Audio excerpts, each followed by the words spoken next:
한마디로 말해서 오늘은 소득주도 성장에 대해서 부정적 입장을 밝힌 전직 경제장관들의 의견에 대한 이야기를 나눠보겠습니다. 이완배 기자의 경제의 속살. 오늘은 박노해의 사진 에세이 다른 길 함께 보겠습니다. 정선태 교수의 오늘을 읽는 책. 네, 오늘은 초반전 경남 판세에 대해 말씀드리겠습니다. 김성애 보좌관의 답정너. 네, 오늘은 조선일보에 폭발한 청와대 그리고 법원에 폭발한 조선일보에 대해서 말씀드리겠습니다.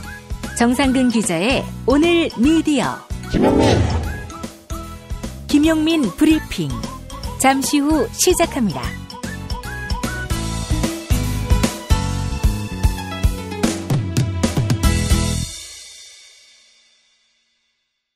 조선인민들이 치솟는 여름철 기온, 즉 무더위 걱정으로 벌써부터 애태우고 있다. 집에 있는 멀쩡한 선풍기를 두고 에어 서큘레이터를 구입할 수 없다며 탄식하는 인민과 에어컨 성능을 극대화할 신종 바람 제조기를 찾고 있는 인민들에게 자유로우신 영도자 김용민 동지께서는 팬포머2의 구입을 허락하시었다. 집에서 쓰고 있던 선풍기의 뚜껑을 까고 그 자리에 팬포머2를 끼우기만 하면 선풍기 바람을 에어 서큘레이터급 바람으로 개량시켜 무더위를 단숨에 까부술 것이며 고난의 행군을 이어가고 있는 남조선 인민들은 비로소 더위로부터 해방되는 감격을 맛보게 될 것이다. 남조선 인민들의 주머니 사정까지 고려한 만원대의 저렴한 가격은 어버이 영도자 김용민 동지의 광활하고 포근한 가슴팍과 같다 할 것이다. 선풍기를 서큘레이터로 변신시키는 기적의 팬포머2. 구매 방법은 김용민.com.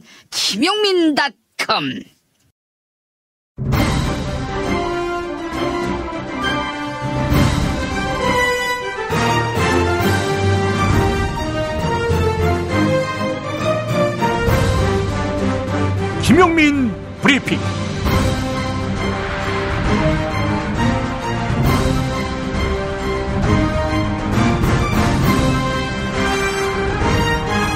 (2018년 5월 30일) 수요일입니다.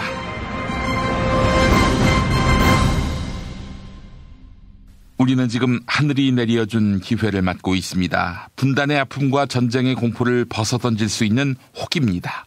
하지만 바람 앞의 등불처럼 아슬아슬한 것도 사실입니다. 일부 언론 보도가 그 위태로움을 키우고 있습니다. 특히 최근 조선일보와 TV조선 보도가 심각합니다. 한미 정상회담 끝난 날 국정원 팀이 평양으로 달려갔다. 조선일보 5월 28일자. 풍계리 갱도 폭파 안에 연막탄 피운 흔적 발견. TV조선 5월 24일. 북한 미국 언론에다 풍계리 폭파 취재비 $10,000 요구. TV조선 5월 19일.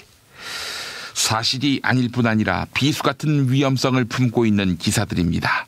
평소처럼 우리 내부만의 문제라면 굳이 들추지 않아도 됩니다. 하지만 남, 북, 미가 각자의 핵심적 이익을 걸어놓고 담판을 벌이는 시점입니다.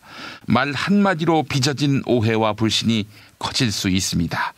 국정원 2차장이 몰래 평양을 방문했다는 기사를 그대로 믿게 된다면 미국을 비롯한 주변국들은 우리 정부의 말을 계속 신뢰할 수 있을까요? 문재인 대통령이 여전히 정직한 중재자일 수 있을까요? TV조선 보도대로라면 북한은 상종하지 못할 존재입니다. 전 세계를 상대로 사기극을 벌이고 거액을 뜯어내는 나라가 돼버리고 마는 것입니다.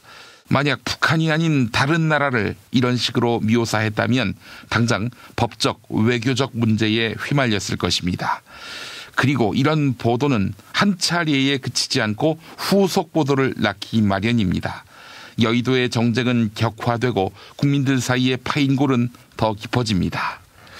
정부를 비판하고 견제하는 것은 언론 본연의 자세입니다. 남북 문제나 외교 문제도 예외는 아닐 것입니다. 하지만 최소한의 사실 확인이 전제돼야 합니다. 국익과 관련한 일이라면 더구나 국익을 해칠 위험이 있다면 한 번이라도 더 점검하는 게 의무라고 생각합니다. 연예인 스캔들 기사에도 적용되는 크로스 체크가 왜 이토록 중대한 일에는 적용되지 않는 것입니까? 우리 언론에게 북한은 사실 보도라는 기본 원칙이 매우 자주 그리고 아주 오랫동안 지켜지지 않던 보도 영역이었습니다. 정보의 특수성 때문에 오보로 확인되기까지 오랜 시간이 걸리는 데다 거짓임이 드러나더라도 북한이 법적 조처를 취할 수 없었기 때문입니다. 특종이라는 유혹 앞에 언론인의 책임감이 무릎 꿇는 경우가 너무도 잦았습니다. 이제 이런 보도 행태는 바뀌어야 합니다. 한반도를 둘러싼 현실이 엄중해질수록 그 필요성은 커가고 있습니다. 조선일보는 2014년 새해 첫날부터 통일은 미래다라는 대형 기획기사를 내보냈습니다. 그때 조선일보가 말한 미래와 지금 우리 앞에 성큼 다가와 있는 미래가 어떻게 다른지 도저히 모르겠습니다. 70년 만에 맞는 기회, 이번에 놓치면 다시 70년을 더 기다려야 할지 모릅니다. 이제 그만 잡고 있는 발목을 놓아주기 바랍니다. 어렵게 떼고 있는 걸음이 무겁습니다. 2018년 5월 29일 청와대 대비원인 김의겸. 네, 조선일보 좋겠네요. 무슨 소리를 떠들어도 패싱당했는데 청와대에서 이렇게 대꾸해주니 앞으로 더 관심 가져달라는 차원에서 가짜뉴스 모략 선동 열심히 하기 바랍니다. 그래서 변희재 꼴 나기 바랍니다.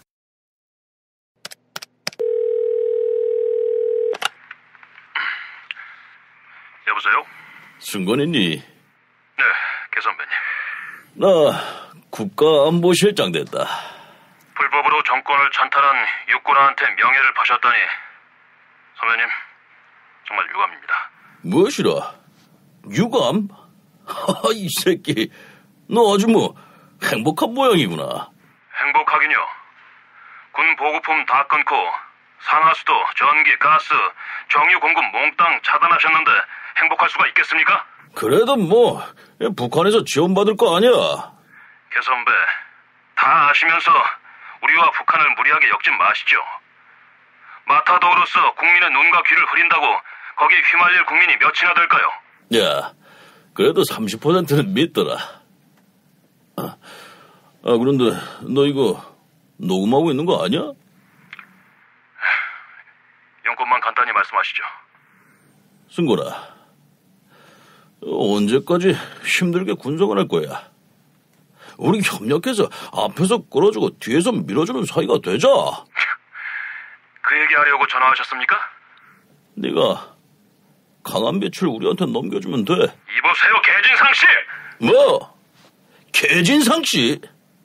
야, 너 지금 나한테 뭐라고 했어? 정신 차리세요. 군법회의에서 극형으로 처단될 사람들이 무슨 지금 진압작전 앞두고 밑자락 가는 거죠, 지금? 다 알고 있어요. 뭐 언제든 도발하세요. 이탈자 거의 없는 우리 군인들이 제대로 응해줄 테니까. 뭐야? 이 개새끼가. 좋아, 곧 보자. 개진상은 즉각 작전 명령을 내린다. 당장 갈겨버린다. 실시.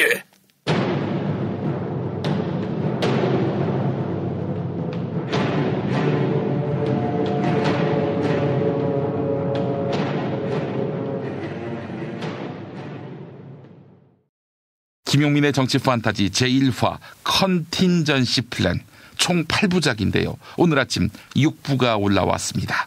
제가 지금 7부 대본 썼고요. 다음 주에 녹음합니다. 사실과 픽션의 칼날 위에 선 드라마 일단 들어보시고 판단해 주시기 바랍니다. 팟캐스트 포털 파티에 올라와 있습니다. 광고 듣고 뉴스 간장으로 이어갑니다. 스페이드 퀴즈입니다. 돌잔치, 채순잔치, 가게 홍보, 체육대회, 창사기념일. 정답! 기념품! 문제를 끝까지 들으셔야죠. 이럴 때 사용하는 판촉물이나 기념품, 답례품, 단체 선물 등을 취급하는 전문업체로서 국민을 위해 제대로 일하는 언론과 정당의 후원을 하는 판촉물 전문업체는 어디일까요? 정답! 네피알! 네? 어디라고요? 네피알!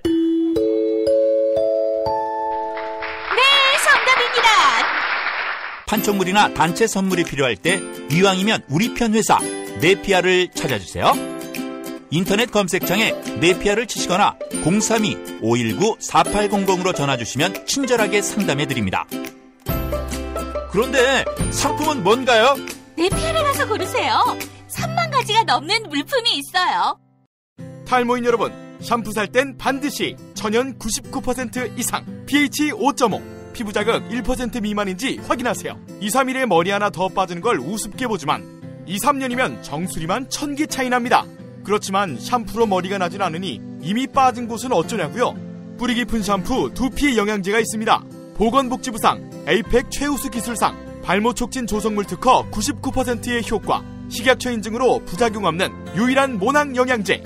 가격도 세트로 구입하시면 두피 모발, 피부 개선까지 하루 330원. 뿌리 깊은 샴푸 쇼핑몰에서 기적의 사용 후기도 검색해보세요. 1566-7871. 중고차죠? 네. 그런데 이 차 진짜 있는 거 맞죠? 정말 이 가격에 살 수 있는 거죠? 아이, 그럼요. 빨리 오시면 됩니다. 여러분, 이거 다 거짓말하는 걸 아시죠? 더 이상 속지 마세요. 허위 매물에서 우리의 가족과 이웃을 지키는 더불어 중고차. 직영 정비소를 운영하여 더욱더 믿음이 가는 더불어 중고차. 카카오톡 검색창에 더불어 중고차를 검색하시거나 1661-3363, 1661-3363으로 전화주세요.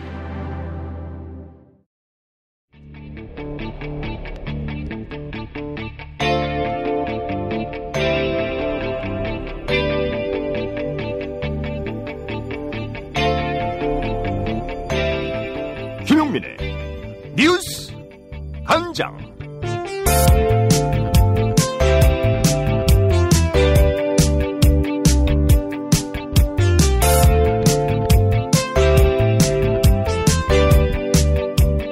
남과 북 그리고 미국이 참여하는 한국전쟁 종전선언이 검토되고 있습니다. 청와대 관계자는 싱가포르에서 3국 정상회담을 할 가능성도 열려있는 상황이다, 이렇게 말했는데요. 정세현 전 통일부 장관은 다음 달 13일 싱가포르에서 종전선언이 이루어질 수 있다, 이렇게 내다봤습니다. TBS 라디오 김어준의 뉴스공장에 출연한 정세현 전 통일부 장관과 진행자 김어준 딴지일보 총수의 대담 들어보시죠. 트럼프 대통령이 지금 회담을 이틀을 할 수도 있다, 연장할 수도 있다는 얘기를 했어요. 그래서 이게 결론이 안 나기 때문에 하루 더 해서 결론을 내야 된다는 얘기는 아닐 것 같아요. 네. 문재인 대통령이 김정은 위원장을 만난 뒤에 남북미 종전선언 얘기를 하더라고요. 네. 그래서 이거는 가능성. 13일 날 문재인 대통령이 싱가포르 가기만 하면 되는 거 아니에요. 그렇죠. 네. 갈 준비하고 있다가 그냥 연락 오면 바로 가면 되는 거니까 불과 한 6시간이면 갈 거예요, 싱가포르. 네. 그러니까 그렇게 해서 종전선언을 거기서 하려고 그런 거 아닌가. 트럼프는 지금 무언가 속도를 내야만 됩니다. 네. 왜냐하면 2년 안에 모든 걸 끝내야만 자기 재선에 도움이 된다고 보고 미국으로 북한으로부터 2년 내에 비핵화를 완전히 하겠다는 시한성.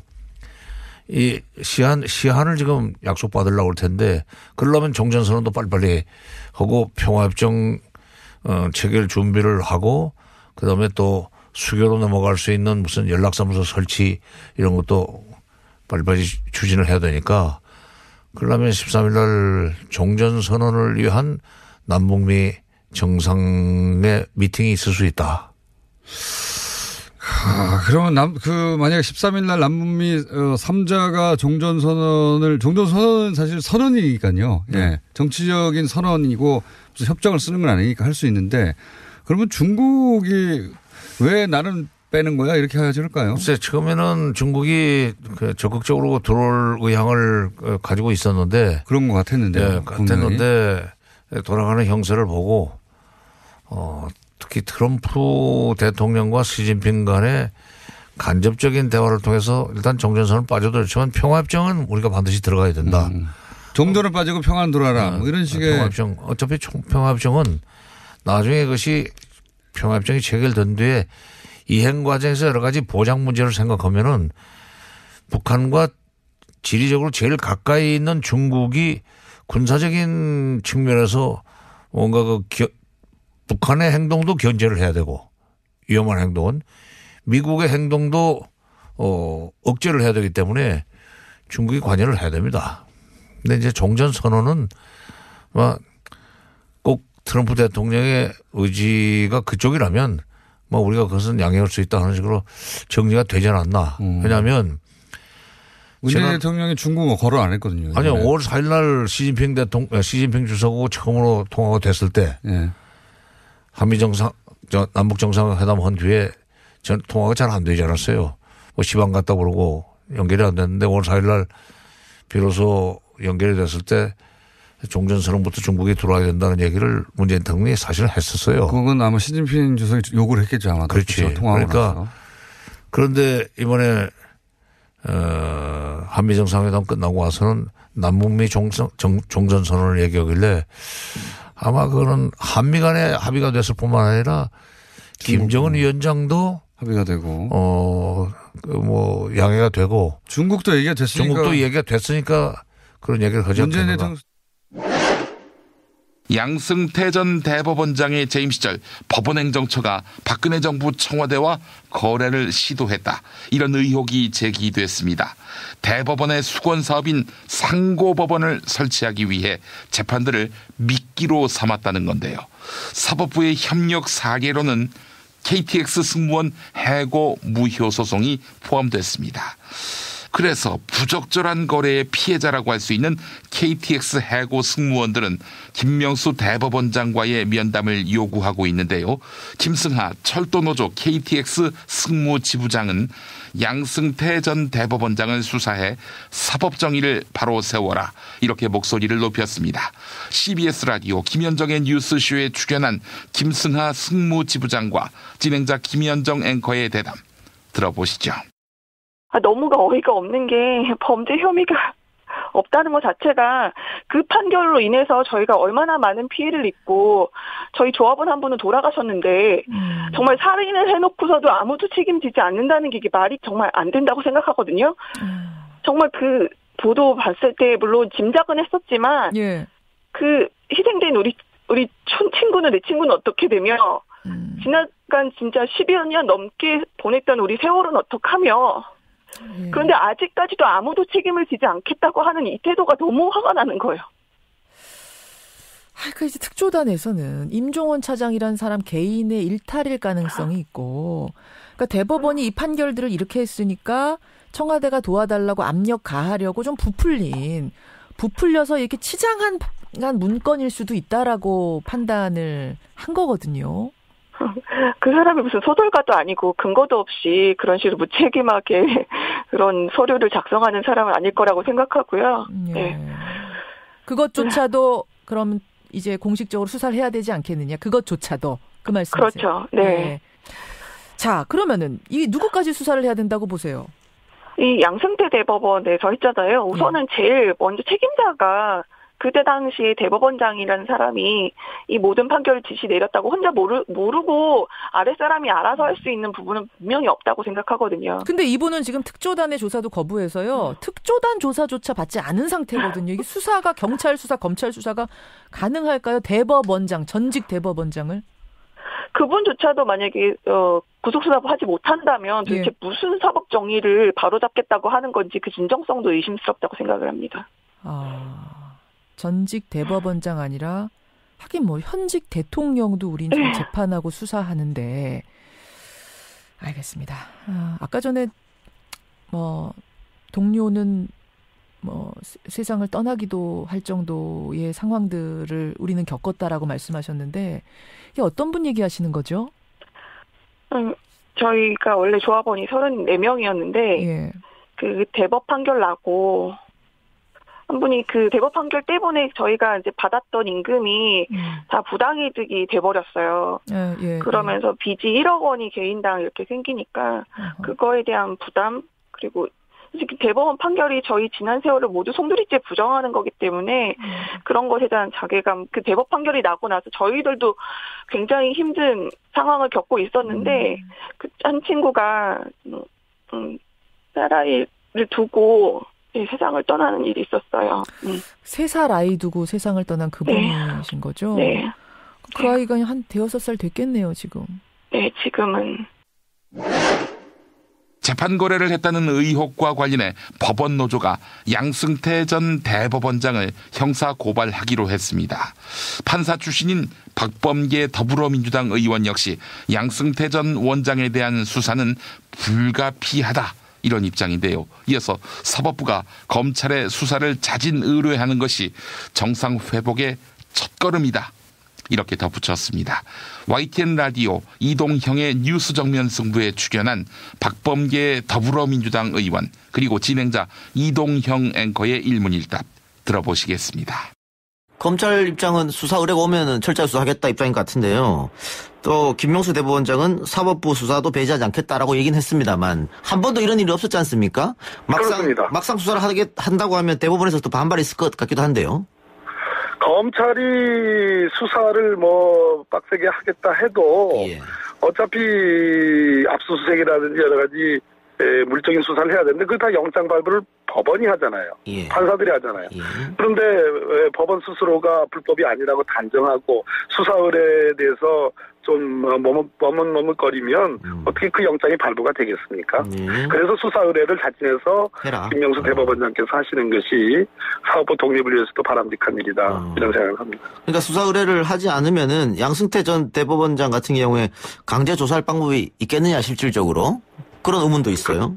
당연합니다. 1차 서면 조사를 했다고 하지만 이게 서면 조사가 될 일이 아니고 과연 이러한 좀 치명적인 문건들, 정말 창피하기 이를 데 없는 이런 문건들이 대법원장께 보고되고 대법원장의 최종 결재를 받았는지가 핵심이라고 보여지기 때문에 전 대법원장에 대한 수사는 불가피한 거 아닌가 하는 생각이 듭니다. 예. 그런데 또 한편에서는요, 검찰이 수사에 들어가도 직권남용 혐의에 대해서 입증이 쉽지 않을 것이다, 이런 이야기가 있던데 의원님 생각은 어떻습니까? 문건 중에는 그 국제인권법 연구회 내에 소위 이제 작은 모임이 있는데요. 그 인사문과 하는 그런 모임이 있는데 회원들 판사들에게 선발성 인사나 해외 연수에서 불이익을 부과한다는 그런 표현이 있습니다. 제가 보기에는 충분히 이 정도만 가지고도 저는 직권남용이 성립이 될 가능성이 매우 높다고 봅니다. 지금 현직 판사들의 분위기는 어떤가요? 세 번째 조사 결과가 나오고 나서. 이런저런 우려가 있습니다만 대체로 역시 현직 판사님들은 이것을 계기로 정말 이건 금도를 넘은 사건이거든요. 용서하기 어려운 사건. 정말 깜짝 놀랐습니다. 문건의 제목이나 문건의 형식과 내용을 보면 어떻게 판사를 그 오랫동안 했던 그 엘리트 법관들이 이런 상상과 이런 정말 문건을 만들 수 있는가라는 정도로 정말 혀를 내두를 만한데요. 그렇기 때문에 법원을 위해서도 이참에 도려내야 된다라는 여론이 높은 것으로 이렇게 알고 있습니다. 그런데 이거 만약에 검찰이 수사를 해서 적폐를 다 도려낸다고 하더라도 또 제일 꼭대기에 좀 이상한 분이 앉으시면 또 같은 일이 반복될 수 있지 않습니까? 제도적으로 막을 수 있는 방법은 혹시 없나요? 기본적으로 이제 법원 개혁이 지금 사법부 개혁이 이루어지고 있는데요. 이 사건의 본질은 국정농단의 조응해서 동전의 앞뒤면처럼 사법농단이 이루어진 겁니다. 그러니까 결국은 건강한 사법부는 물론이지만 국정의 컨트롤 타워인 청와대, 대통령의 국정 운영도 투명해야 되는 거거든요. 그런 측면에서 문재인 정부의 저는 특별한 그럴 우려는 없다고 보여집니다. 앞으로 건강한 사법부가 저는 또 만들어질 거라고 예측이 되고요. 실시간으로 청취자들이 많은 의견 주시고 있는데요. 팟빵 앱으로 막창튀김님께서 앞서 의원님이 언급한 여러 가지 의혹이 있는 판결들, 혹시 판결을 되돌릴 방법은 없을까요? 이런 질문이 있는데요. 어려운 질문인데요. 우리 민사 형사소송법상의 재심사유라는 게 있는데 수사 결과에 따라서는 과연 아까 제가 언급했던 이런 판결들이 어떤 영향을 미쳤느냐, 그 인과관계가 밝혀진다면 그거는 또 고려 요소도 될 수는 있겠습니다. 진실은 반드시 밝혀진다고. 무엇이 진실입니까? 대통령이라고 하는 지위를 진실을 밝히지 않는 데에 역이용해서. 김보영 아나운서가 함께합니다. 아프니까 팩트다. 안녕하세요. 아프니까 팩트다 김보영입니다. 극우 논계 기자 미디어워치의 대표 고문 변희재 씨가 오늘 새벽 구속됐습니다. 당초 변희재 씨는 비선 실세 최순실 씨의 태블릿 PC 관련 보도가 조작됐다고 주장해왔는데요. 검찰은 변희재 씨가 JTBC와 손석희 사장 그리고 태블릿 PC 관련 보도를 한 기자들의 명예를 실추했다고 밝히며 구속영장을 청구했습니다.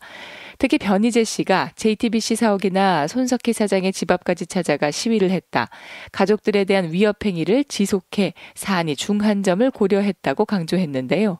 어제 영장실질심사를 받기 위해 법원에 출석한 변희재 씨는 혐의를 강하게 부인했습니다. 그리고 지금 무슨 집회를 해서 피해자들, 손석희 사장 가족들이 엄청 피해를 입었다 그러는데요.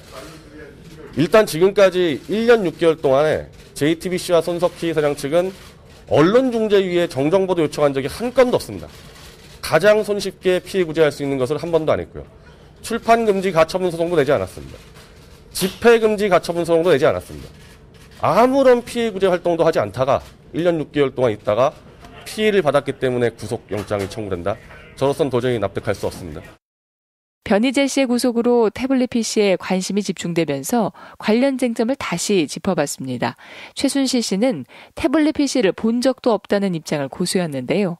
법원은 박근혜 전 대통령의 1심 판결을 통해 태블릿 PC의 실사용자가 최순실 씨였다고 결론 내렸습니다. 박근혜 정부 시절 정호성 당시 청와대 비서관으로부터 청와대 문건을 받았고 그 기간에 태블릿을 썼다는 점이 확인됐다는 겁니다. 태블릿 PC의 개통자인 김한수 전 청와대 행정관 그리고 문건 전달자인 정호성 전 비서관의 진술을 근거로 판단했습니다. 한편 최순실 씨 측은 감정 결과를 보면 JTBC 기자가 태블릿 PC를 입수한 뒤 최소 6회 이상 사용했다 증거로서 가치가 없다고 주장하기도 했죠. 이에 검찰은 기자가 내용을 확인하기 위해 열람한 건 사실이다. 하지만 국립과학수사연구원에서도 문건이 조작되지 않았다는 걸 명시했다고 반박했습니다. 법원 역시 증거로 채택된 문건들은 2014년 3월 이전에 마지막으로 수정되거나 변경됐다고 판단했습니다. JTBC 기자가 태블릿 PC를 입수한 건 2016년 10월이었죠. 지금까지 아프니까 팩트다였습니다. 충남 금산의 넓은 인삼밭. 정성농장을 일군 농부아버지 이정열 씨. 자연은 노력한 만큼 내어준다. 그 자연의 마음을 알기에 정성농장을 더불어 일구는 아들 이성규 씨도 아버지에게 배운 것처럼 정직하고 또 성실하게. 정성농장 홍삼은 인삼 재배부터 가공 판매까지 모두 책임지고 있습니다. 그래서 대한민국 1등 품질을 자부합니다. 검색창에 정성농장 홍삼을 검색해주세요. 정성농장 홍삼. 전화문의는 010-9754-6972. 다이어트는 결국 먹는 게 문제다! 문제긴 하지. 매끼 식단 챙기기도 번거롭고 빼도 금세 다시 찌고. 아직도 몰라? 비타샵 다이어트를 해봐. 안 그래도 궁금했는데 어떻게 뺀 거야? 몇 개월 한 거야? 몸에는 안 나빠? 물어 뭐래. 비타샵 가봐. 같이 해. 1522-6648 혹은 비타샵을 검색해주세요. 도보다리 정상회담 시간에 새싹당 콩차를 한 잔씩 드셨다면 얼마나 좋았을까. 평양냉면 후식으로 새싹당 콩차를 먹었으면 얼마나 좋았을까. 대한민국 평화를 응원합니다. 개가 짖어도 열차는 달리듯 살아생전 열차 타고 유럽여행 한번 다녀오고 싶습니다. 그렇게 좋은 시절 올 때까지 건강해야 합니다. 그때까지 함께 합시다. 시원하게 드시면 더욱 좋은 내 몸의 적폐청산 새싹당 콩차. 전창걸몰닷컴 전화문의 070-8635-1288.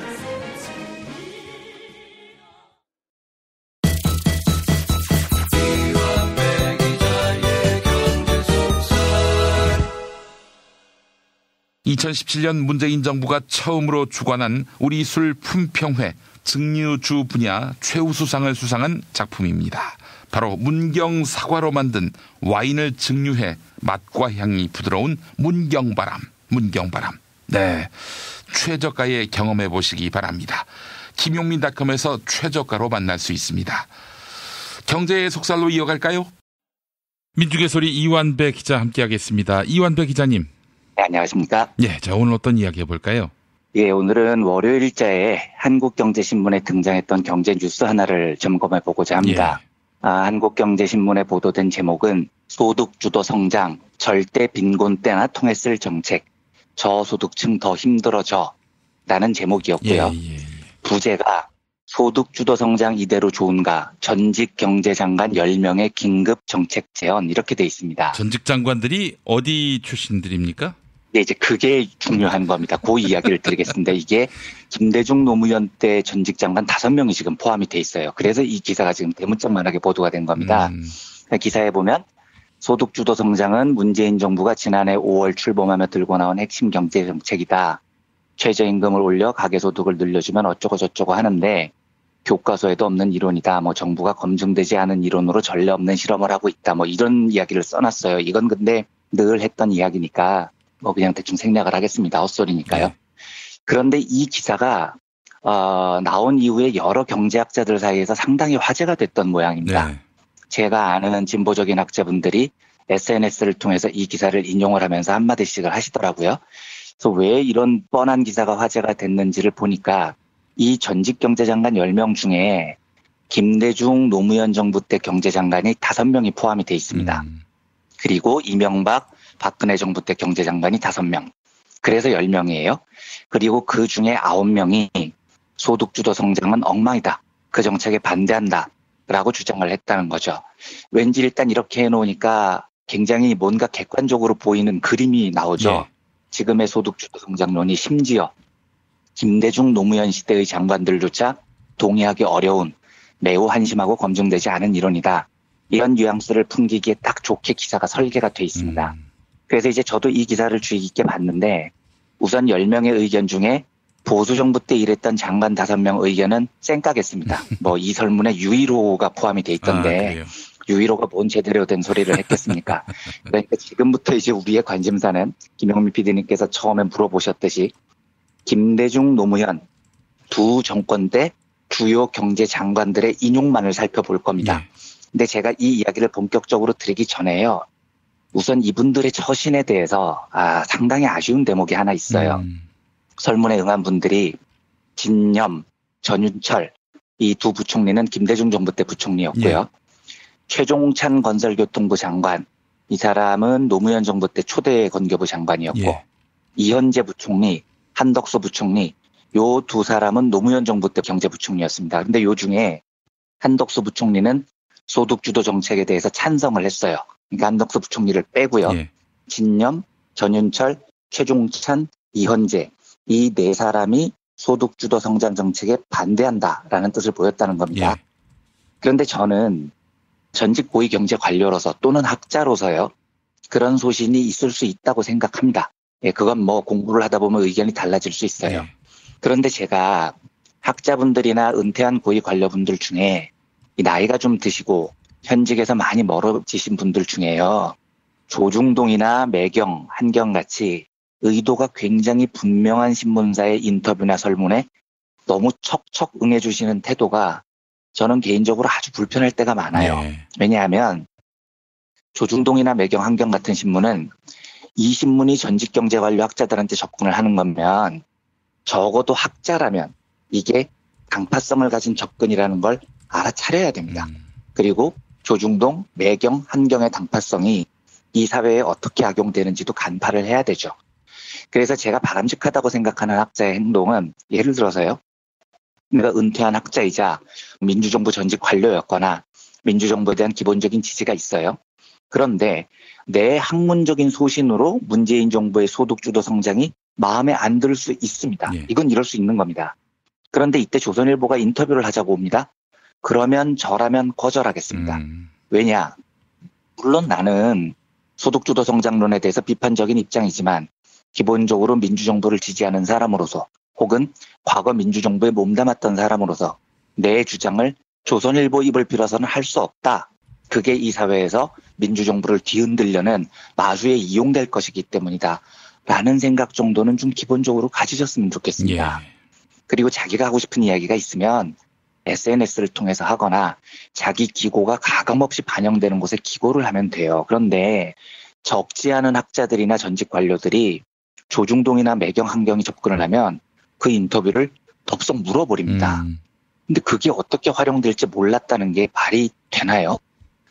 특히 요즘 같은 때 김대중 노무현 정부 시절의 경제 관료들이 한경의 저런 설문에 응하는 건 절대 동의가 안 됩니다. 왜냐하면 그 말이 옳고 그르고를 떠나서요. 지금 이미 정세가 안보나 국제정치, 통일 문제에 관해서 보수 세력들이 뭔가 정세를 뒤집을 힘과 아이디어가 아예 없잖아요. 네. 그러니까 자한당류의 보수 세력들이 지방선거를 앞두고 계속 핀포인트를 잡는 게 경제입니다. 경제를 통째로 넘기시겠습니까? 뭐 이러면서 경제를 가지고 대판 시비를 거는 판국이죠.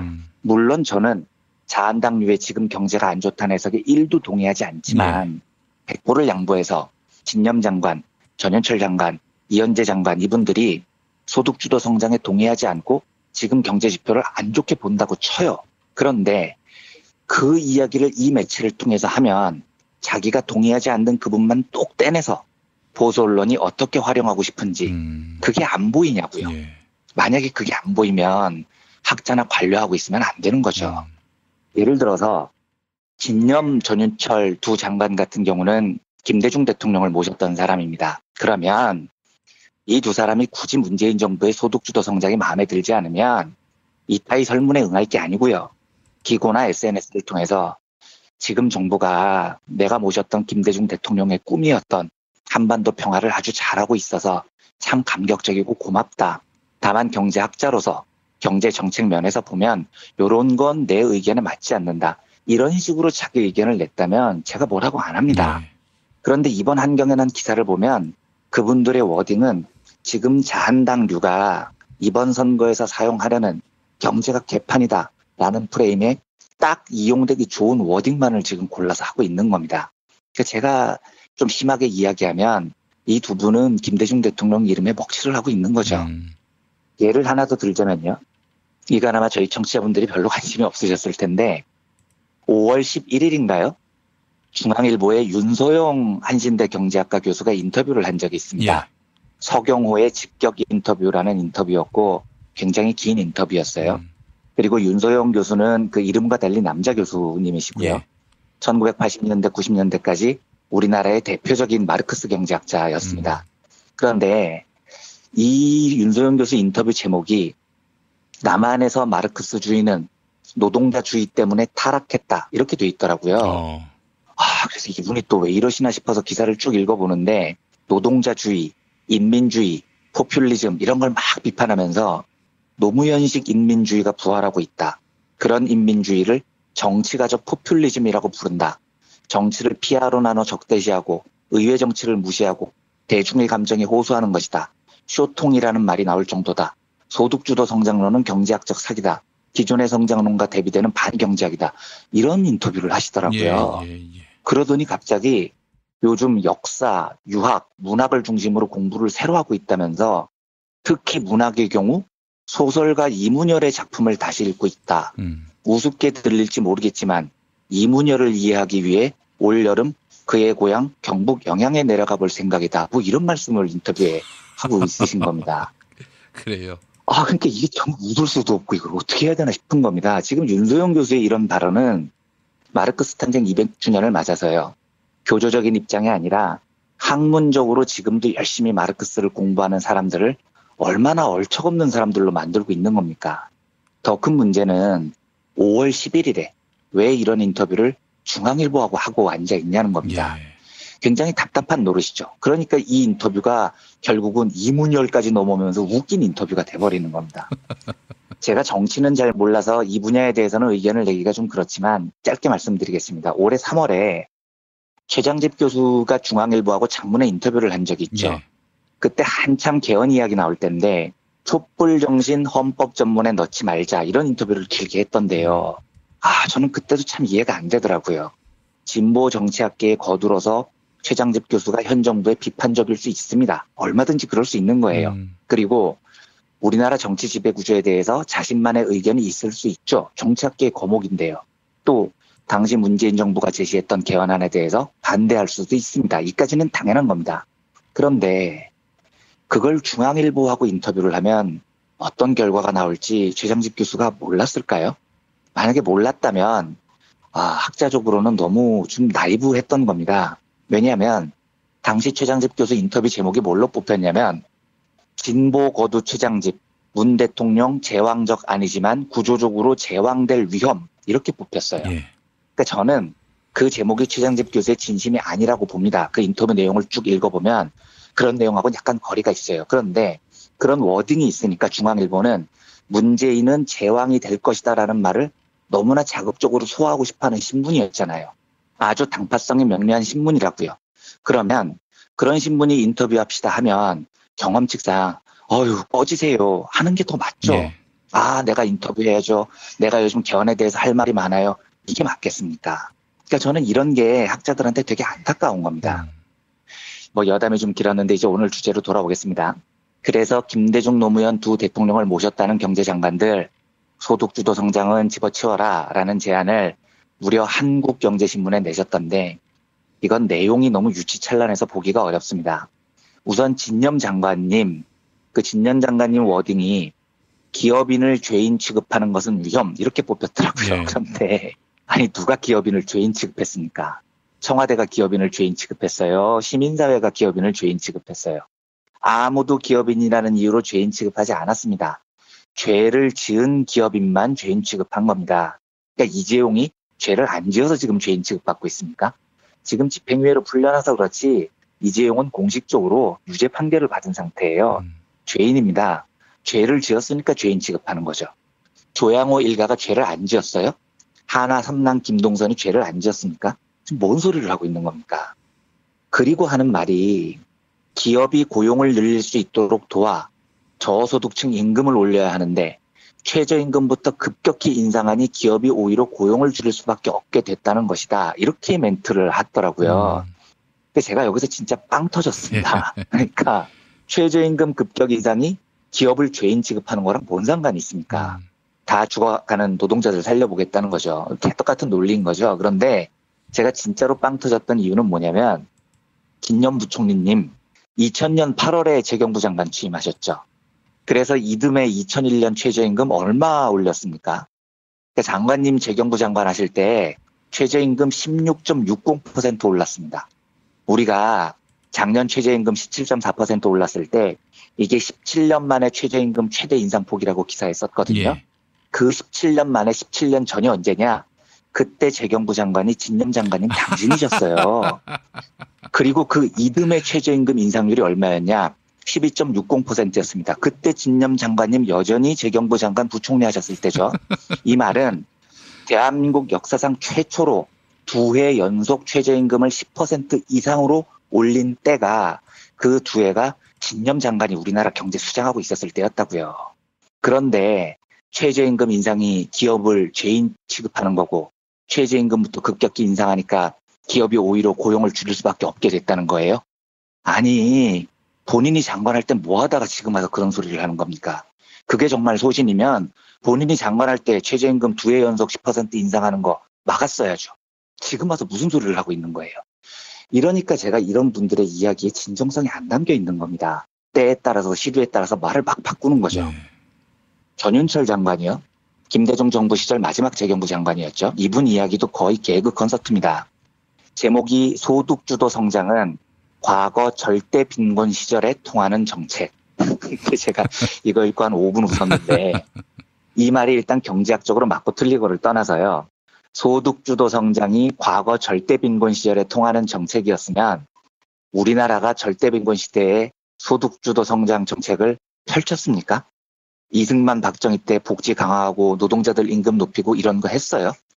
전 장관 말이 맞다면 우리는 이승만 박정희 때 그걸 했었어야죠. 근데 왜 안 했냐고요. 근데 전윤철 장관은 진짜 이런 말하면 안 되는 사람인 게 1966년에 행정고시 패스해가지고 일생을 경제 관료로 승승장구했던 사람입니다. 우리나라가 절대 빈곤 시대에 경제 관료로 경제정책 다 짰던 사람이에요. 그런데 그때는 왜 소득주도 성장 정책 안 했습니까? 예? 우리나라가 절대 빈곤 시대였는데요. 노력은 했습니까? 노력도 안 했잖아요. 그러니까 그 시대에 승승장구했겠죠. 이러니까 이런 말들이 진정성이 하나도 안 느껴지는 겁니다. 자기가 관료할 때는 전혀 반대로 행동하다가 이제 와서 무슨 심통이 들었는지 한경이랑 이런 인터뷰를 하고 앉아있으면 좀 곤란한 거죠. 실제로 전인철 장관 이야기는 경제학적으로 맞지도 않아요. 오히려 저소득 국가에서는 자본이 부족하기 때문에 국가의 돈이 자본에 몰리는 게 더 생산적 투자에 사용이 돼서 성장률을 높이는 데 도움이 된다. 이게 일반적인 견해라고요. 예. 하지만 고소득 국가가 될수록 자본에 돈을 몰아주는 게 성장에 별로 도움이 안 된다. 이런 이론이 요즘 많이 일반적입니다. 트리클 다운이 망한 게 이 대목 때문인 겁니다. 그리고 그 유명한 토마 피게티의 21세기 자본이라는 책에는 이걸 입증하는 다양한 실증 자료가 나와 있습니다. 그런데 이런 이야기는 경제학적으로 서로 반론을 할 수 있어요. 논쟁의 영역입니다. 문제는 서로가 맞다고 생각하는 이론으로 논쟁은 할 수 있지만 자기 살아온 존재 스텝이 앞뒤로 꼬이면서 말을 바꾸면 그걸 어떻게 진정성 있는 학자의 견해로 볼 수 있겠냐는 거죠. 이제부터는 안타까운 이야기인데요. 최종찬 건교부 장관, 노무현 정부의 초대 건교부 장관을 지낸 사람입니다. 그런데 일단 이분은요. 여보세요. 당신은 어디 가서 노무현 정부 초대 건교부 장관이라고 야부리 털고 다니지 마십시오. 진짜입니다. 당신 노무현 대통령 임기 끝나자마자 2008년에 새누리당으로 옮겨 타서 안양 동안갑에서 새누리 간판 달고 총선 출마했죠. 2012년에도 새누리 간판으로 총선 출마했죠. 그때 2008년에 새누리당에서 공천 못 받을 뻔했죠. 기억납니까? 그때 임명진 한나라당 윤리위원장이 야, 최종찬 얘는 안 된다. 노무현 정권 초대 건교부 장관인데 왜 새누리로 왔냐. 이런 사람은 철새라서 공천 못 준다. 이랬을 때 당신이 당신 입으로 임명진 앞에서 뭐라고 얘기했습니까? 나는 철새가 아니고요. 낙하산이었어요. 이랬다면서요. 임명진 씨가 이걸 다 깠습니다. 야, 씨발 진짜. 그러니까 지랄을 해도 적당히 해야 되는 겁니다. 그런 당신이 지금 노무현 정부 초대 건교부 장관 간판 달고 한국경제신문에 소득주도 성장론을 비판하고 있어요. 후킹 소리하고 앉아있는 겁니다. 이 최종찬 전 장관이 안양 동안갑에서 2008년, 2012년 새누리 간판으로 출마를 했는데 판판이 이석현 전 국회 부의장한테 깨졌어요. 그래서 국회의원 배지를 못 달았는데 이거 제가 하늘에 감사합니다. 낙하산 장관님, 제가 그래서 이것 때문에 이석현 의원님을 되게 좋아해요. 이 최종찬 같은 철새, 스스로 철새가 아니고 낙하산이라고 주장하는 저런 배신자들을 이석현 의원이 응징해 주셔서 저는 그것만으로도 이석현 의원에게 굉장히 감사하는 사람이에요. 그러니까 어디 가서 인터뷰하고 설문할 때 노무현 정부 초대 건교부 장관 이렇게 씨부리고 다니지 마십시오. 정말입니다. 그리고 마지막 한 분 이현재 부총리요. 노무현 정부 시절 부총리였죠. 그런데 이분 주장은 제가 반박을 못하겠는 게 한국경제신문에 뭐라고 나와 있냐면 이현재 장관 이야기가 제목만 딱 한 줄 나와 있어요. 정부가 다 해결해 주겠다는 도구마에 빠져. 이렇게 나오고 끝입니다. 그리고 본문에 이분 이야기가 한 문장도 없습니다. 그러니까 한경에서도 이분 이야기를 다 덜어내버린 거예요. 그러니까 제가 반박을 못하죠. 이분이 뭔 생각으로 소득주도 성장에 반대했다는 건지 모르겠습니다. 그러니까 제가 이현재 부총리께 말씀드리고 싶은 건 어떤 이유로 이 설문에 응하셨는지는 모르겠지만 한경 같은 곳에 인터뷰를 하면 제 느낌에는 한경이 이현재 부총리 인터뷰 내용이 뭐가 마음에 안 드니까 제목만 뽑고 본문에 빠졌을 확률이 제가 높아 보이는데 그래서 이런 곳과 인터뷰 하시지 말라는 겁니다. 왜 이런 아슬아슬하고 그 중요한 시기에 한경 같은 곳과 이런 인터뷰를 하시냐는 거죠. 제가 지금 김대중 노무현 정부 시절 4명의 경제 관료가 소득주도 성장론에 대해 반대했다는 한경 기사를 조목조목 소개를 해드렸는데 들으신 소감이 어떠십니까? 이 말이 일리가 있다고 느껴지시나요? 진짜 택도 없는 소리들인 겁니다. 우리가 경제학자 또 고위 경제 관료쯤 되면 말을 이렇게 얼척없이 하면 안 됩니다. 과거에는 이렇게 대충 이야기를 해도 조중동이나 매경 한경이 제목 대문짝만하게 뽑으면 여론이 되지만요. 요즘은 김용문 PD님도 많이 말씀해 주시지만 SNS도 발달해 있고 이런 헛소리 잘못하고 다니면 진짜 대대로 망신당해요. 아젠다 세팅이 되지도 않고요. 한경은 딴에는 김대중 노무현 정권 시절 경제장관 5 중에 4시 소득주도 성장 반대했다. 이렇게 제목 뽑으면 그럴싸해 보일 것 같아서 이딴 기사를 쓴 모양인데 여기도 이제 적당히들 하시기 바랍니다. 하긴 뭐 너무 얼척없는 기사인데 학자들 사이에서는 꽤 화제가 된 모양이더라고요. 그래서 혹시 이 기사를 보신 청취자분들께는 약간 해설이 필요할 것 같아서 오늘은 한경의 전직 장관 의견 보도에 대한 해석을 전해드렸습니다. 예, 알겠습니다. 자, 이완배 기자님 오늘 말씀 잘 들었습니다. 네, 감사합니다. 안녕하세요. 민중의 소리 아나운서 정혜림입니다. 여러분, 그거 아세요? 민중의 소리가 드디어 2018년 5월로 무려 18살이나 되었답니다. 와! 생일 축하합니다. 생일 축하합니다. 그래서 민소창간 18주년을 맞이해 5월 한 달간 소액 광고 모금을 하고 있습니다. 그간 갖은 압박을 이겨내고 지금까지 살아남은 우리 민중의 소리에게 응원의 강구 부탁드려요. 만날 배고프고 코 찔찔 흘리던 저희 민중의 소리를 관심과 애정으로 이만큼 키워주신 많은 분들께 진심으로 감사 인사 드리고요. 앞으로도 변함없이 정론직필하는 언론다운 언론, 당신의 가장 든든한 친구가 되겠습니다. 소액 광고 문의 전화 1877-1264 1877-1264 민중의 소리.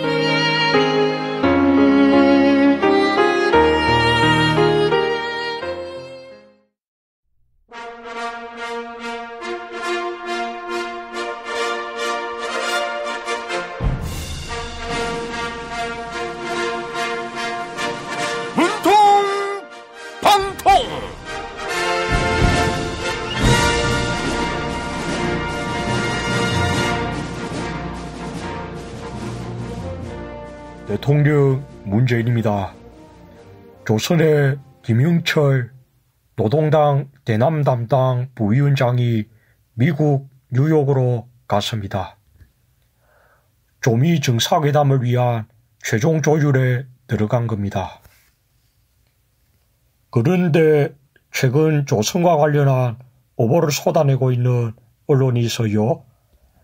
조선일보가 청와대로 보내온 편지 읽어볼게요. 문재인 대통령님, 조선일보입니다. 청와대가 지극히 이례적으로 조선일보를 겨냥해 성명을 발표했습니다. 조선의 대북 관련 오보들은 위험한 비수다. 이렇게 비판한 겁니다. 그러나 실제로 풍계리 폐기 과정에서 조선은 기자들에게 1만 달러를 요구했습니다. 복수의 외신 기자를 상대로 취재한 사실입니다. 이 같은 내용을 구체적으로 증언한 취재원과의 대화 녹취록 그리고 이메일도 보관하고 있습니다.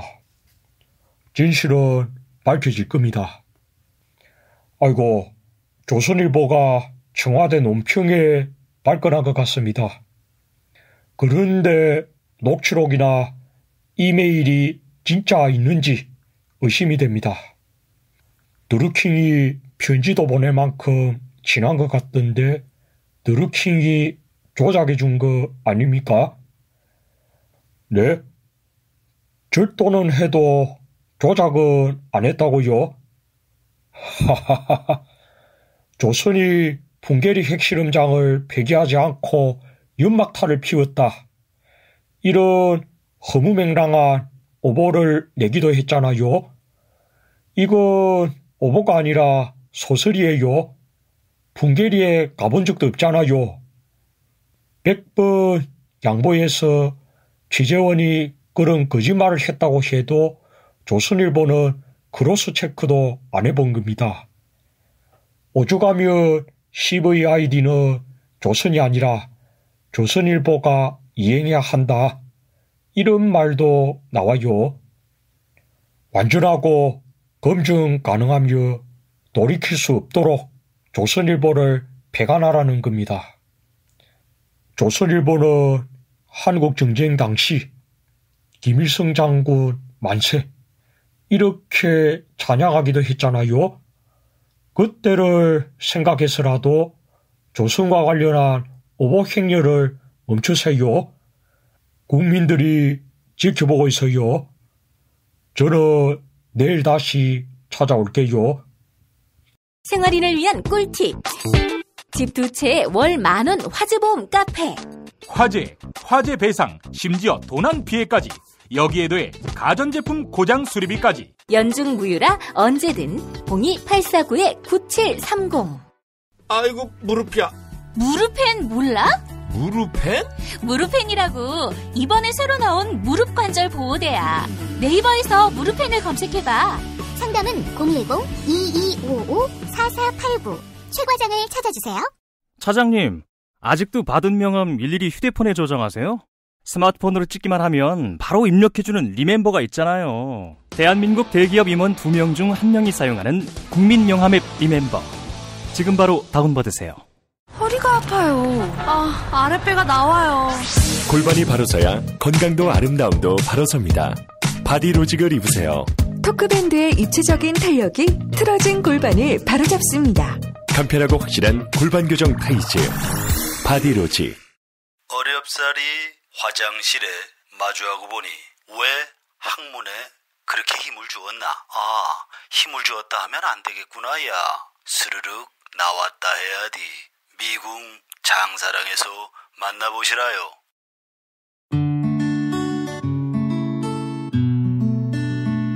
당신과 내가 좋은 나라에서 그 정의로운 나라 그곳에 산다면 난 그냥 좋아서 웃기만 할 거예요. 당신의 뉴스 보좌관 김용민 브리핑. 대한민국 뉴스 브리핑의 선두주자 김용민 브리핑. 계속해서 김보영 아나운서가 오늘의 날씨를 전해드립니다. 날씨를 전해드리겠습니다. 오늘도 낮 동안에는 초여름처럼 더운 날씨가 계속됩니다. 아침 예상 기온 서울 16도, 대전 18도, 광주 19도, 대구 18도입니다. 낮 기온 서울 24도, 춘천 26도, 전주 27도, 부산 25도로 예상됩니다. 다만 낮 동안 충남과 남부 내륙에는 돌풍과 벼락을 동반한 소나기가 쏟아지는 곳이 있겠습니다. 미세먼지 농도는 전국에서 보통 단계를 나타낼 전망입니다. 여기는 대한민국 브리핑 1번지 김용민 브리핑입니다.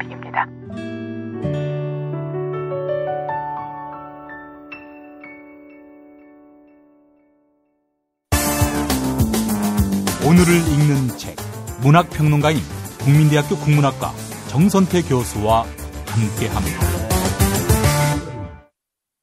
국민대학교 한국어문학부 국어국문전공 정선태 교수님과 함께하겠습니다. 교수님. 네, 안녕하세요. 네, 교수님. 어젯밤 KBS 1라디오 출연해 주셔서 감사합니다. 민망합니다. 예. 교수님과 KBS 1라디오에서 또 함께해가지고 기분이 좋고 행복합니다, 교수님. 제가 어쩌다가 여기까지 왔는지 모르겠습니다. 예. 그래서 동물을 잘 만나야 되는데 우리의 삶이 아무리 우연의 연속, 사고의 연속이라 하더라도 이 사고는 정말 꿈에도 꾸지 못했어요. 교수님, 뭐 말씀 나온 김에 동무가 같을 동자에 업무할 때 그 무자입니까? 아니면 그냥 순수 우리말입니까? 네, 고요입니다. 그래요? 네, 고요로 이해해야 될 것 같습니다. 친구의 어떤 우리말. 네, 생각이란 말이 있잖아요. 생각하다. 예. 그 생각하다를 날생자에다가 깨달을 각자 쓰는 경우가 종종 있었어요. 네, 그건 잘못된 표기이고 생각하다가 우리말이듯이 생각이 동무도 고요라고 봐야 합니다. 예. 사실 그 문익환 목사의 잠꼬대 아닌 잠꼬대, 제가 그 시를 참 많이 인용하는데 거기서도 괴뢰니 주군이 하는 말보다 동무라는 좋은 말 있지 않느냐, 이런 대목이 있지 않습니까? 네, 그렇습니다. 근데 그 말이 영어로 컴레이드, 동지를 동무로 번역하면서 우리 남쪽에서는 말도 안 되게 금기어가 되고 말았죠. 예. 동지는 물론 한자입니다만은 동무는 고요어입니다. 동무란 말은 앞으로 일상적으로 쓰일 것 같습니다. 그리고 동무생각이라는 아주 오래된 아름다운 동요가 있지 않습니까? 그런 것까지 버려서는 곤란하죠. 근데 북한에서는 동무 뭐 이래서 동무라는 단어를 쉽게 또 못 써요. 모두가 다 동무다라는 공산주의의 그 사상을 일상적으로 표현하고 했던 것 같은데 어휘가 고생을 좀 겪고 있죠. 이래저래. 사실 예전에 그 유경재단, 박근혜 씨가 이사장으로 있던 유경재단에서 냈던 어린이 잡지가 어깨동무였습니다. 어깨동무. 그럼 어깨동무도 쓰지 말아야 돼요. 어깨동무란 어깨를 함께 곁고 놀던 친구 이런 뜻이잖아요. 예. 그리고 우리 이용학 씨에 나오는 쌀인말 동무 이러면은 쌀이로 만든 빗자루를 타고 놀던 동무. 그러니까 중마고 비슷한 거죠. 대나무를 함께 타고 놀던 동무를 중마고라고 하듯이 동무는 뭐 자연스럽게 쓸 수 있을 것 같습니다. 약간 뉘앙스 차이 있습니다만은. 알겠습니다. 자, 교수님 오늘 어떤 책 소개해 주시겠습니까? 네, 우리 이 시간에 박노해 선생의 시는 제가 몇 번 소개해 드렸어요. 예. 근데 오늘은 사진 에세이집입니다.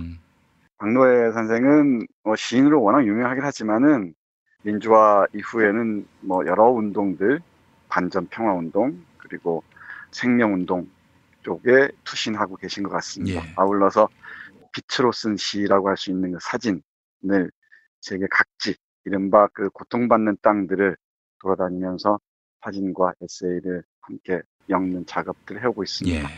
2010년에 나온 나 거기에 그들처럼이라는 사진 에세이집이 있습니다. 그 책에서는 아프리카, 중동, 그리고 아시아, 중남미에 우리 지도에서도 잘 찾아볼 수 없는 곳을 찾아다니면서 그곳에 삶이 숨쉬고 있는 곳을 사진으로 찍고 그 모습을 지적인 언어로 표현해내고 있습니다. 예. 그야말로 밝은 곳, 그러니까 빛보다는 어둡고 그늘진 곳을 찾아다니면서 얼핏 보면 어둡고 그늘진 것처럼 보이죠.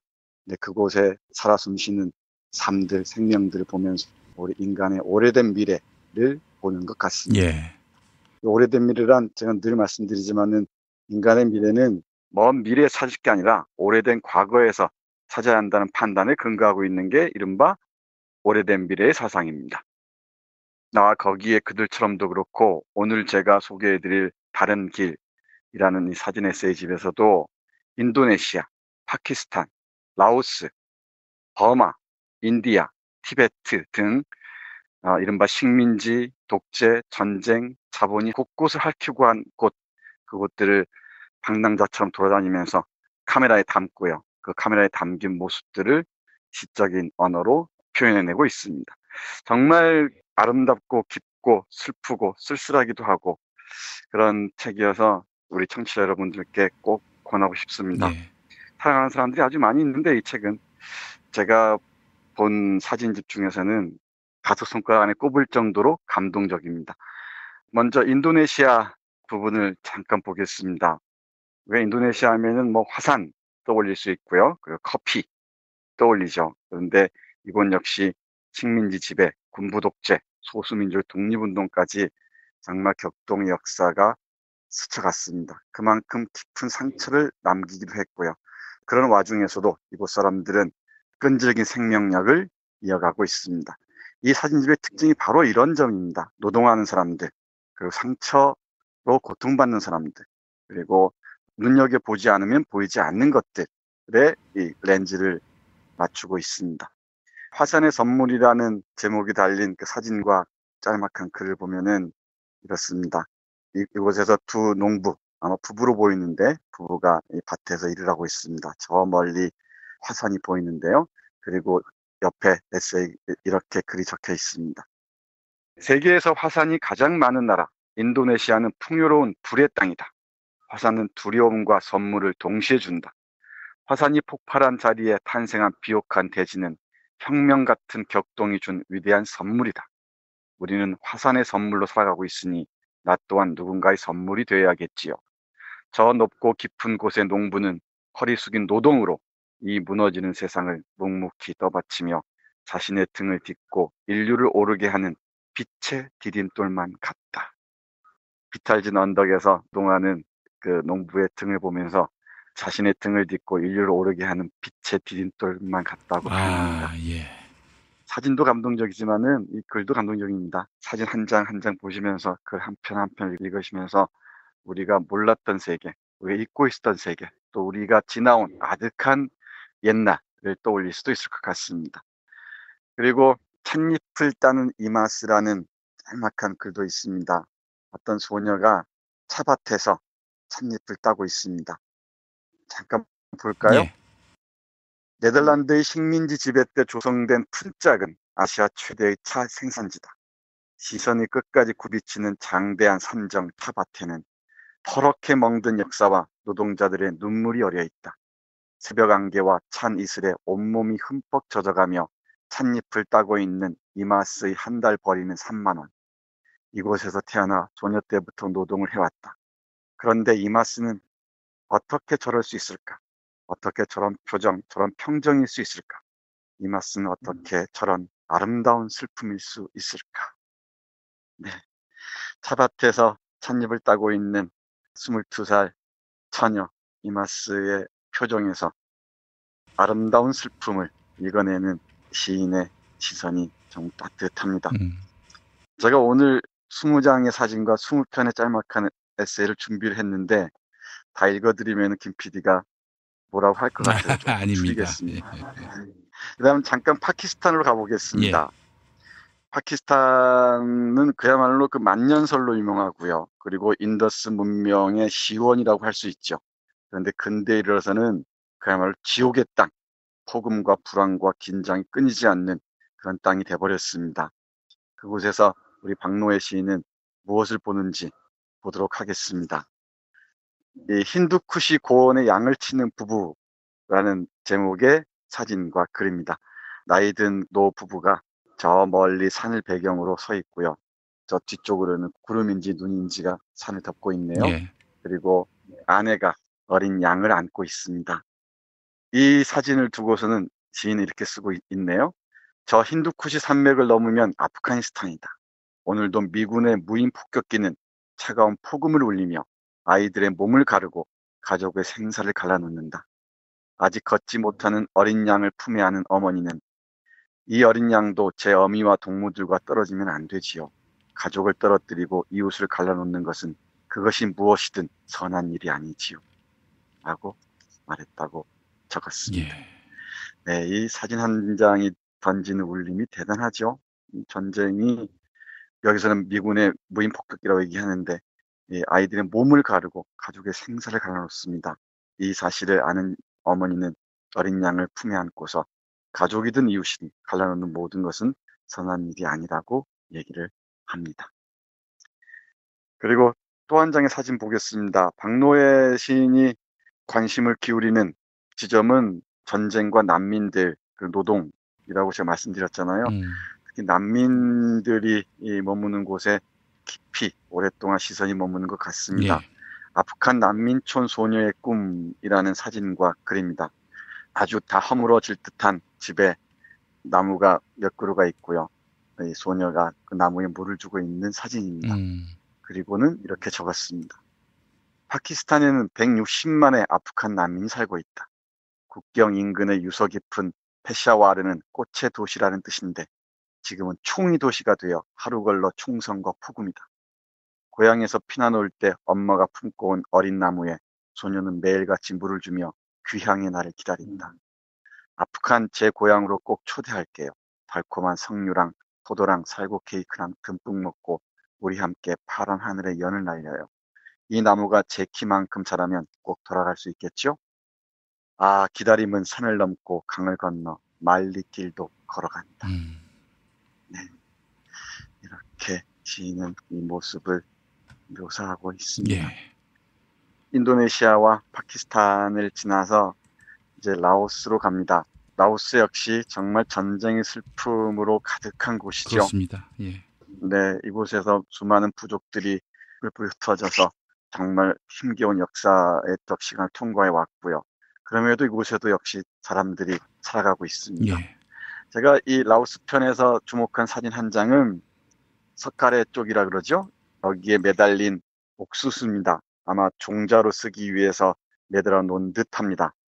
지금은 김 PD 아실지 모르겠지만은 옥수수를 말려서 씨앗을 뿌리면 자라서 다시 또 옥수수 열매를 맺어야 되잖아요. 근데 그렇지 않게 한다는 거 아시죠? 이른바 터미네이터 종자라고 해서 몬센토나 이런 종자 회사에서 한 번 뿌리면 씨앗이 나지 않게 하는 그 종자들을 강제로 판매하는 일이 지금 횡행하고 있습니다.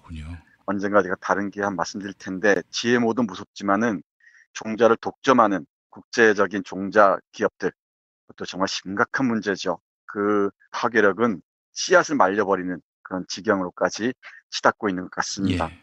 그 옥수수를 매달아 놓고 다음에 뿌릴 모양인 것 같습니다. 제 어릴 적 풍경이 선하게 떠오르는데요. 여기에는 이렇게 적혀 있습니다. 종자로 쓰려는 것은 그 해의 결실 가운데 가장 훌륭한 것만을 골라 매달하신다. 수백 수천의 옥수수 알들은 단지 한 톨의 씨앗에서 비롯되었다. 씨알이 할 일은 단 두 가지다. 자신을 팔아넘기지 않고 지켜내는 것. 자신이 대지에 파묻혀 썩어 내리는 것. 희망 또한 마찬가지다. 헛된 희망에 자신을 팔아넘기지 않는 것. 진정한 자신을 찾아 뿌리를 내리는 것. 그대 씨앗만은 팔지 마라. 그런데 우리는 씨앗마저 다 종자회사에 팔아버린 상황에 처해 있습니다. 세상에 이런 것까지 다 자본의 귀속이 되다니 참 서글퍼집니다. 네, 정말로 약탈적이고 파괴적입니다. 씨앗이라는 게 갖는 의미, 상상력의 어떤 진원 같은 역할이 있지 않습니까? 예. 씨앗을 다 독점해버리고 생식이 불가능한 씨앗들만 만들어내버립니다. 그러니까 일회성 씨앗들이죠. 예. 그러니까 지속성, 영속성이 다 무너져버리는 것입니다. 이러다가 이제 뭐 동물은 물론이고 인간까지 제조하는 날들이 멀지 않았다는 게 이 우울한 미래를 얘기하는 사람들의 목소리죠. 아니 지금 뭐 사실 당장 인간을 복제하는 거 어려운 일 아니지 않습니까? 네, 그러게 말입니다. 기술적으로는 지금 가능하다 그러죠. 뭐 윤리 문제 때문에 멈칫거리고 있는 것 같은데 네. 아마 틈만 보면은 인간까지도 얼마든지 복제해낼 겁니다. SF의 고전인 멋진 신세계에서 이미 예고하지 않았습니까? 인간을 복제하면은 그 복제된 인간을 하나의 인격으로 우리가 존중해 줄까요? 전 천만의 말씀이라고 생각합니다. 천만의 말씀입니다. 천만의 말씀입니다. 생물학적인 인간 복제도 뭐 공포스러운 일이지만은 네. 그런 날이 정말 오지 말아야겠지만은 정신적인 복제도 저는 뭐 그에 못지않게 무섭다고 생각을 해요. 네. 정신적으로 인간을 대량 생산해내는 것, 표준적이고 획일적인 모습으로 대량 생산해내는 것도 저는 무시무시한 일이라고 생각합니다. 네. 그게 인간의 문의들, 삶의 문의들을 깡그리 표준화해버리려는 자본의 무시무시한 전략의 일환이 아닌가 저는 우려도 하고 있습니다. 예. 버마로 가보겠습니다. 버마는 우리가 미얀마로 부르잖아요. 네. 이 미얀마는 군부 독재가 자신들의 이름을 바꾼 거고요. 버마라고 해야 맞을 것 같습니다. 오래전부터 내려오는 역사적인 이름입니다. 네. 이 버마 역시 영국의 식민지와 독재 때문에 정말 고통스러운 시간을 보내고 있죠. 지금은 또 자본의 독재가 그 자리를 대신하고 있다고 합니다. 버마에서 찍은 사진도 정말 감동적인 게 많이 있는데 저는 사탕수수를 수확하는 소녀 골랐습니다. 크게 자란 사탕수수를 수확하는 어떤 소녀의 모습을 담은 사진의 옆에는 이렇게 적혀 있습니다. 버마의 3월은 사탕수수 수확이 한창이다. 키 큰 사탕수수 밭을 날랜 전사처럼 누비며 건물을 춤추는 듯 섬세한 손놀림으로 종자를 수확하는 마틴 짜우. 불볕 아래 거칠고 고된 하루 노동으로 1,500원을 번다. 이 줄기를 땅에 심으면 마디에서 수직으로 새싹이 돋아요. 첫 비가 내리면 기가 훌쩍 자라고 달콤한 설탕이 나오지요. 꿈결에도 흙에 묻혀 다시 돋는 푸른 바람 소리를 듣곤 해요. 그래서 전 결코 꿈을 포기하지 않아요. 달콤한 설탕 한 알에 얼마나 많은 이들의 노고가 배어 있는지. 네, 17살 소녀 노동자가 사탕수수를 수확하고 있는 사진과 함께 이렇게 에세이를 적어놓았습니다. 처럼 이 사진 에세이집에는 박노해 시인의 시선이 머무는 다른 풍경으로 자리 잡은 사람들의 모습들, 그리고 노동하는 사람들, 전쟁 고통받는 사람들이 하나하나 깊은 울림과 함께 자리 잡고 있습니다. 인디아도 예의가 아니고요. 그리고 티벳도 빠뜨릴 수가 없습니다. 마지막으로 티벳 사진 한 장 여러분께 소개해드리겠습니다. 티베트 역시 인류 정신의 지붕이라고 하지만은 지금도 중국이 강제 점령한 후에 정말 많은 사람들이 죽어가고 있죠. 예. 그리고 이 중국식 자본주의가 이곳을 점령하기 시작하면서 전통도 다 무너지고 삶도 다 무너져 버리고 있다고 합니다. 그 중에 사진 하나가 고원의 쟁기질입니다. 어떤 농부가 소를 몰고서 쟁기질을 하고 있는 풍경입니다. 읽어보겠습니다. 공기도 희박한 고온의 대지에서 청보리밭을 간다. 티베트에도 경운기와 트랙터가 보급되고 있지만 동력기계를 쓰면 땅이 굳고 생명력이 죽어가기에 말이 끄는 작은 쟁기질로 말랑한 숨결을 불어넣는다. 삶에서 가치 있는 것들은 이렇게 꾸역꾸역 불굴의 걸음으로 밀어가야 한다는 듯이 쟁기를 잡은 농부는 뒤돌아보지 않는다. 네, 이렇게 적혀 있습니다. 예. 제 어린 시절의 기억과 왜 이렇게 잘 어울리는지 모르겠습니다. 그래서 제 눈길을 사로잡았는지도 모르겠어요. 어떻습니까? 우리 김 PD도 이런 책은 책상에 두고 읽고 싶죠? 예, 그렇습니다. 스마트폰 보시는 것도 중요합니다만은, 김 PD의 중요한 일과인 줄 압니다만은, 가끔씩은 지하철 안에서 스마트폰 보시다가 팬들에게 들키지 마시고 이런 책도 한번 우아하게 보십시오. 예. 그래서 우리 마지막으로 김 PD에게 번정하는 사진 한 장 소개해드리겠습니다. 예. 밀밭 사이로 걷는 독서라는 사진과 그림이다. 파키스탄의 펀잡에서 찍은 사진인데, 당나귀를 몰고 가는 15살 먹은 누비아라는 소녀가 책을 보고 있습니다. 아득한 그 소리 풍경 속에, 여기서 음경이라고 적어놨는데요. 거기에 책을 읽으면서 당나귀 풀을 뜯기는 모습이 정말 감동적으로 와닿습니다. 햇살이 부드럽게 기울 때쯤이면 누비아는 당나귀에게 풀을 먹이며 밀밭 사이로 걷는 독서를 한다. 들꽃의 향기와 밀싹의 숨결과 새의 노래가 낭송의 음경 속에 가만가만 스며든다. 책 속으로 걸어 들어가 삶을 읽고 세계를 읽고 자기 내면에 쓰여진 비밀스런 빛의 글자를 모무여행으로 읽어나가는 걷는 독서. 네. 이런 아주 아름다운 사진도 이 책에서 볼 수가 있습니다. 이 방송 들으시는 많은 분들, 박노해 시인이 쓴 사진 에세이 다른 길, 그리고 나 거기에 그들처럼 보시면은 우리가 몰랐던 세계에서 살아가는 사람들의 아름다운 모습, 우리가 잃었던, 그리고 언젠가 우리가 찾아야 할 그런 모습들을 보실 수 있을 겁니다. 아름다운 에세이와 함께 말이죠. 네, 알겠습니다. 자, 정서태 교수님 오늘 말씀 잘 들었습니다. 네, 고맙습니다.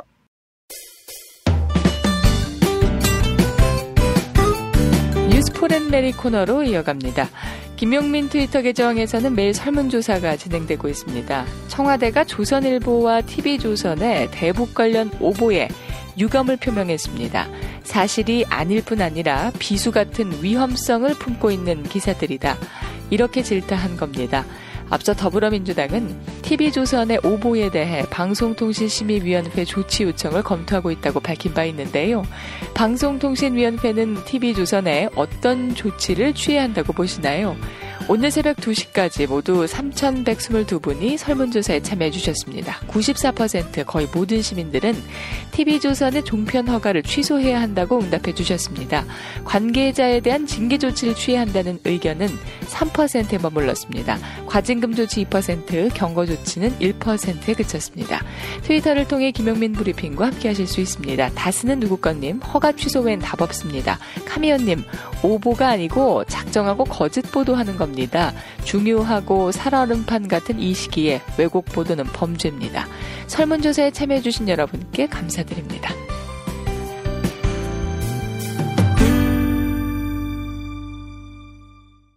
안녕하십니까. PPL타임 김성태입니다.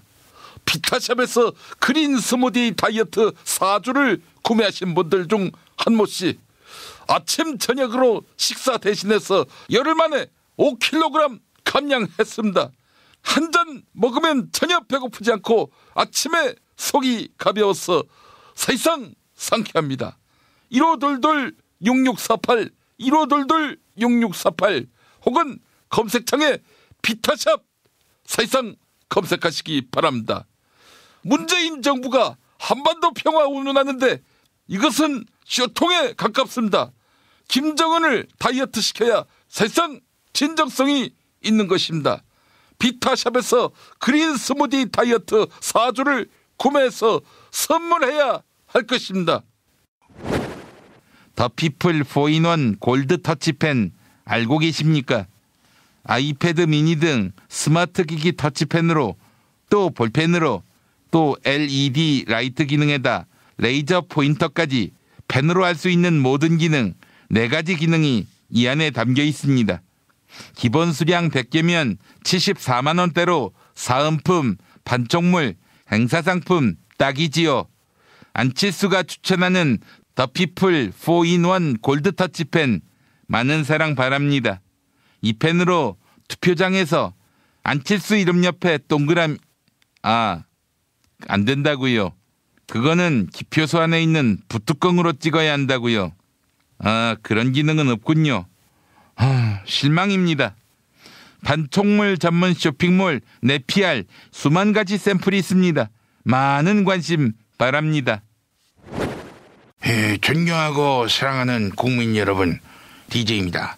무릎펜 액티브 밴드 써본 분들 난리가 났어요. 무릎이 받을 충격을 말하자면 근육으로 분산시키는, 그래서 무릎의 부담을 줄이면서도 근육은 키우는 이거 특허받은 기술이란 게요. 남북 관계 개선, 산 넘어 산인데 무릎펜 액티브 밴드 차고 다니면 어떤 산이든 단박에 넘을 수 있어 보여요. 5월 한 달 동안 홈페이지에서 공기청정기 경품 이벤트 진행하는데 무릎펜 검색창에 무릎펜 또는 010-2255-4489 010-2255-4489 최과장을 찾아주세요. 미공 대장사랑 사용 후기 하나 읽어드리도록 할게요. 미공 대장사랑 먹고 2, 3일쯤 지나면 효과가 있을 거라고 하셨는데 이틀째부터 배가 좀 꾸룩꾸룩했다고 봐요. 그리고 3일째 점심부터인가 화장실에 막 가고 싶도록 만들더라고. 대장 내시경 검사하기 전에 먹던 관장약보다 정말 더 개운했다고 봐요. 그리고 다음 사연은 마포에 사는 정청래 씨.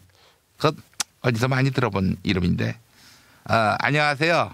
이 시대의 참 배변인 정청래입니다. 미공 대장사랑 먹고 쌌는데 와, 세상에 거기서 김종인이란 똥이 나왔다고 봐요. 왕창 나오는데 정청래 이 새끼 아직도 정신 못 차렸어. 싸가지가 파가지인 새끼라고 봐요. 1522 8972 1522 8972 미공 대장사랑. 탄핵 때문에 뭐 이야기를 전달을 하려고 해도 길을 막고 듣질 않아요. 해족 수준으로 쪼그라든 한국 보수. 회생의 길은 과연 있을까? 변화된 정치 환경, 갈 길 잃은 보수에게 새로운 희망을 제시한다.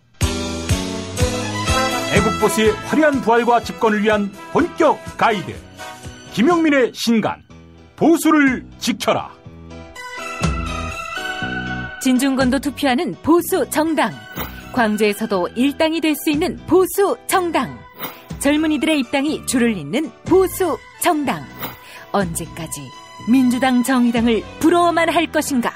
부러우면 진다니까? 자유한국당 당원 김용민이 쓴 보수를 지켜라. 이김에서 나왔습니다.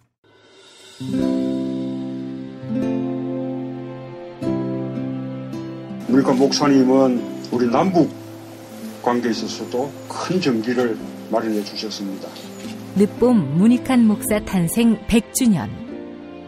민주화와 통일운동을 위해 11년 4개월간 옥고를 마다하지 않은 행동하는 양심.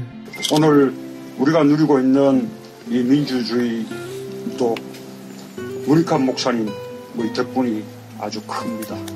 그가 24년 동안 살았던 서울 강북구 인수복로 통일의 집이 6월 1일 문익환 통일의 집 박물관으로 거듭납니다. 사람들이 이렇게 항상 북적북적 이렇게 했던 공간이라 아버지한테만 아니라 우리 모두들한테 굉장히 큰 의미가 있는 통일의 역사를 기억하며 통일의 길을 모색하는 문익환 통일의 집 박물관 기념사업 추진위원으로 함께해 주시겠습니까? 이건 단지 어떤 유가족들의 유산이 아니라 우리 시대가 가지고 있는 유산이기 때문에 자세한 안내는 포털 사이트에서 문익환 통일의 집을 입력해 주세요.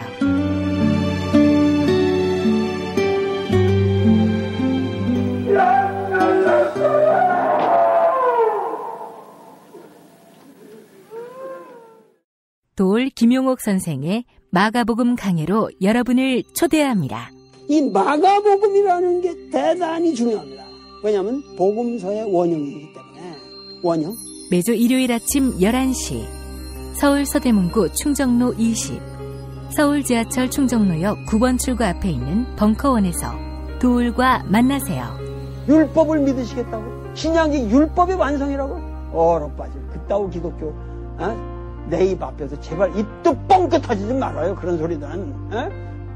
벙커원 교회 일요일 예배를 겸하는 이 자리. 도리 진리와 생명이었던 예수를 원형 그대로 복원합니다. 그 십자가를 과감하게 걸머지고 돌아가신 예수를 말하지 아니하고 믿으면 너는 금방 축복받을 일만 남았다. 이게 한국 목사들 99%의 거짓말 설교예요. 도올의 마가복음 설교는 따로 녹화 녹음되지 않으며 현장에서만 만나실 수 있습니다. 뉴스기 능력평가 정답 맞히신 분들 소개합니다. 어제 문제는 올해 최저임금이 얼마인지 맞히는 거였죠. 정답은 7,530원입니다. 정답자 임금절벽 파괴님. 10년을 근무해도 상여금 없이 최저임금을 받고 있어요. 연말에 성과금이라고 몇십만 원 주는 게 전부입니다. 1월지혜님 클로징 사연 당첨자 자유로운 영호님입니다. 게시판에 이메일 적어주시면 별을 따다 구운 과자에서 만든 강릉 두부도넛 보내드립니다. 여현호 한겨레 선임기자 겸 논설위원이 쓴 한겨레 칼럼 재판 오염을 밝혀야 한다. 네, 그 일부 소개하겠습니다. 재판 오염 대충 감 잡으셨죠? 법리와 원칙만 따지면 되는 재판이 오염됐다는 말입니다. 칼럼 속으로 들어가 봅니다. 특별조사단은 재판 오염을 부인하고 있다. 판사들의 생리상 그랬을 리 없다는 것이다. 그렇게 믿고 싶을 수는 있다. 하지만 그런다고 덮을 수 있는 일은 아니다. 지금은 사법행정권 남용이라는 표현도 부족한 국기문란과 사법부 대참사의 위기라고 한다. 참사는 법원 내부에서 법관 독립을 침해하고 재판 오염을 시도한 데서 비롯됐다. 그 결과가 판결에 대한 의심이다. 누구와 거래하려는 판결이냐 따위의 의심이 퍼지기 시작하면 법치는 무너진다. 청와대 거래 목록에 올랐다는 판결의 당사자들은 이미 판결 무효와 관계자 처벌을 주장하고 나섰다. 신뢰할 만한 외양을 잃고 판결을 의심받는 법원이 설 자리는 없다. 이런 사정을 국민이 모를까? 그동안의 법원 자체 조사에선 임종헌 전 행정처 차장 이상의 윗선은 전혀 조사하지 못했다. 손을 보탠 당시 행정처 법관들에게도 면죄부를 주려 한다. 그러고서 재판 오염은 없다고 한들 납득할 사람이 얼마나 될까? 법원이 스스로 잘못을 도려내기 어렵다면 법원 바깥에서 치유할 길을 찾는 것이 당연하다. 법원은 더 이상 망설이지 말고 혐의자들을 고발해야 한다. 네, 1부 마무리하겠습니다. 2부에서 뵐게요.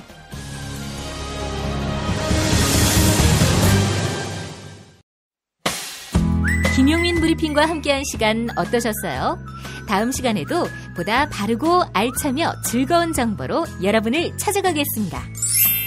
팟캐스트 포털 팟빵에서 다운로드하기, 구독하기, 별점 주기, 댓글 달기로 응원해주세요. 잊지 마세요. 다운로드하기, 구독하기, 별점 주기, 댓글 달기.